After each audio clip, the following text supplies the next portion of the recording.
Kevin Lomax, a talented young defense attorney from Florida, has never lost a case. He thrives in the courtroom, always finding a way to secure victories for his clients. But his latest case presents a moral dilemma. He's defending Lloyd Geddes, a school teacher accused of serious misconduct. As the trial progresses, Kevin realizes that Geddes is guilty. When the judge asks him to continue his defense, he requests a brief recess, struggling to contain his frustration. In the washroom, Kevin's reporter friend Larry teases him, predicting that this will be his first loss. Determined to keep his perfect record, Kevin returns to court with a renewed resolve. Through an aggressive cross-examination, he manipulates the teenage victim, Barbara, into doubting herself.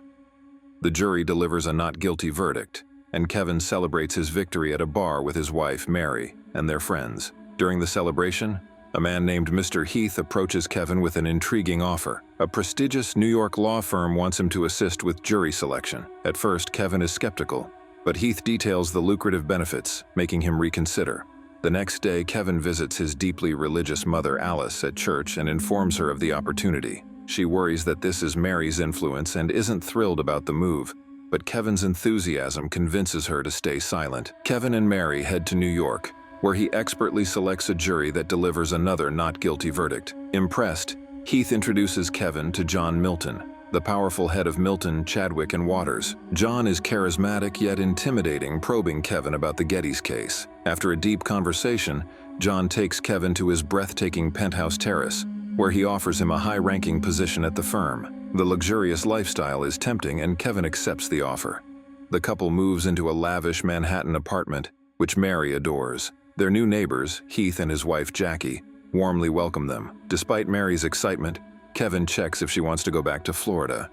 She reassures him that she's happy and looks forward to building their future in New York. But as Kevin immerses himself in his demanding job, Mary starts feeling isolated. Kevin's first major case involves defending a man named Moyes in a health code violation case. He spends endless hours preparing, leaving Mary alone in their extravagant home. Bored and lonely, Mary befriends Jackie, trying to make the best of her new life. Eventually, Kevin wins the case, earning admiration from John and his colleagues. To celebrate, they attend an elite party with the firm's top clients and lawyers. At the party, Mary is nervous, but Kevin promises not to leave her side. However, he soon gets pulled away by colleagues. Alone and uncomfortable, Mary finds herself in John's company. He compliments her hair and playfully suggests she cut it short. Meanwhile, Kevin is captivated by his seductive colleague, Christabella. When he sees her standing alone on the terrace, he approaches her, drawn to her beauty. Before Mary can find Kevin, John calls him into a private meeting with Heath and Eddie, the firm's managing director. He reveals their high-profile client, billionaire Alex Cullen, has been accused of a triple murder. Although Eddie has been handling Cullen's legal matters, John assigns the case to Kevin, angering Eddie. Kevin dives into the case, spending more time at work and further neglecting Mary. When he finally returns home, Mary is furious about how he abandoned her at the party. Their marriage begins to strain as Kevin becomes more absorbed in his career. Meanwhile, John's influence over Mary continues to grow. Encouraged by his suggestion, she cuts her hair and shops with Jackie. But during a fitting room visit, she experiences a terrifying vision. Jackie's reflection transforms into a demonic figure. Panicked, Mary flees the store. That night, she confronts Kevin about her disturbing visions, but he dismisses them as stress from their new environment. She begs him to return to Florida, arguing they don't need the money, but Kevin refuses to consider it. To appease her, he suggests starting a family. Mary, desperate for stability, agrees. As the murder trial intensifies, Kevin buries himself in work, leaving Mary lonelier than ever. Alice visits New York, immediately sensing something unsettling. As she arrives at Kevin's apartment, she has a brief but eerie encounter with John. Later, she warns Kevin that Mary looks unwell and urges him to return to Florida. Kevin, stubborn and ambitious, refuses. Meanwhile, Mary's paranoia deepens. She suspects Kevin is having an affair with Christabella, fueling her distress. Kevin, however, believes she's just overwhelmed. One evening, John convinces Kevin to join him for a night out. On the subway, John provokes a random man, then reveals disturbing personal details about the stranger's life, leaving Kevin unsettled. Still, he pushes his concerns aside and enjoys the evening. That night, Mary experiences a horrifying nightmare, a baby playing with her surgically removed ovaries. When Kevin finally returns home, she frantically tells him about it. He reassures her that it was just a dream, but Mary insists it's real. She then drops a devastating revelation. A doctor has diagnosed her with ovarian failure, meaning she can never have children. Mary's world begins to unravel as Kevin remains blind to the dark forces surrounding them. Mary starts to fear that Kevin will leave her, and her growing anxiety begins to distort her sense of reality. She experiences terrifying visions, and her paranoia intensifies. Kevin tries to comfort her, assuring her that he will always be by her side. Just then, Kevin receives shocking news. His client, Alex, has been having an affair with his secretary, Melissa Black. Furious, Kevin rushes to confront him. Alex, unapologetic, admits to the affair but reveals something even more alarming. He was with Melissa on the day his wife was murdered.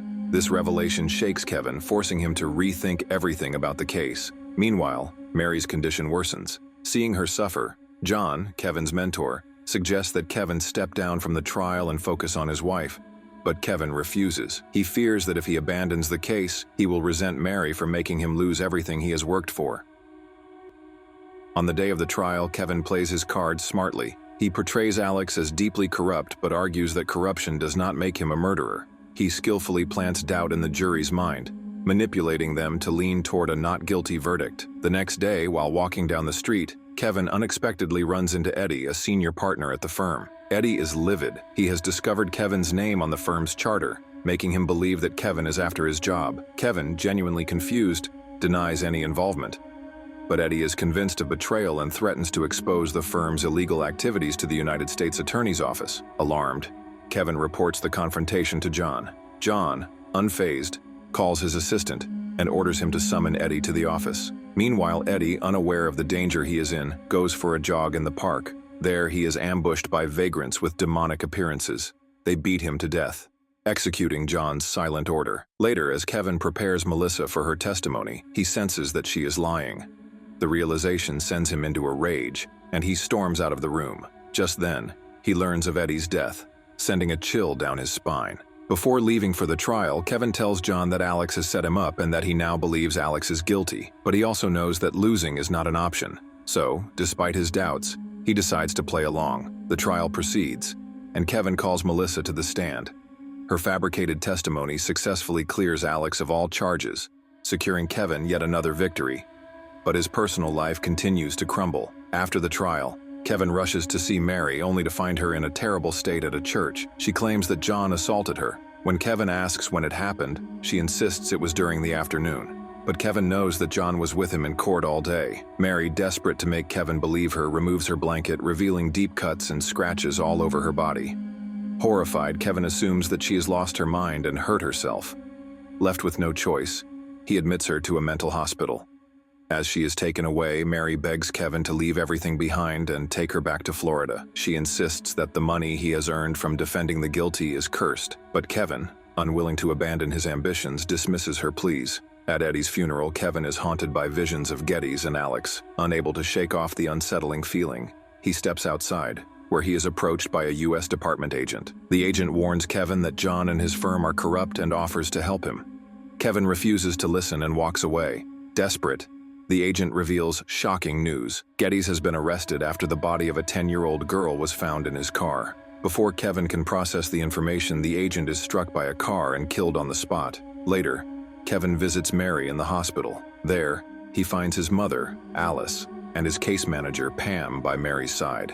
Seeing Mary's deteriorating condition, Alice pulls Kevin aside and decides to tell him a long-hidden truth about his father. But Kevin, frustrated by the timing, lashes out at her for keeping secrets from him for 30 years.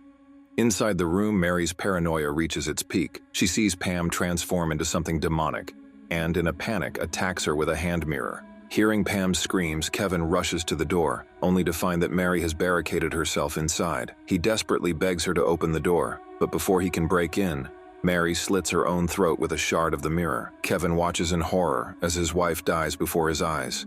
Devastated, Kevin turns to Alice, demanding she tell him the truth. Alice finally confesses. John is Kevin's father. She met him in New York in 1966, but never told Kevin because she wanted him to believe that his success was earned, not inherited. She begs him to leave everything behind and return to Florida, but Kevin, blinded by ambition, refuses. As he leaves the hospital, he notices something strange. The streets are eerily empty. Suspicious and unnerved, Kevin heads straight to John's office. There, he confronts him about Mary's death. To his shock, John admits to assaulting her. Enraged, Kevin pulls out a gun and shoots him multiple times, but the bullets pass through John as if he were an illusion.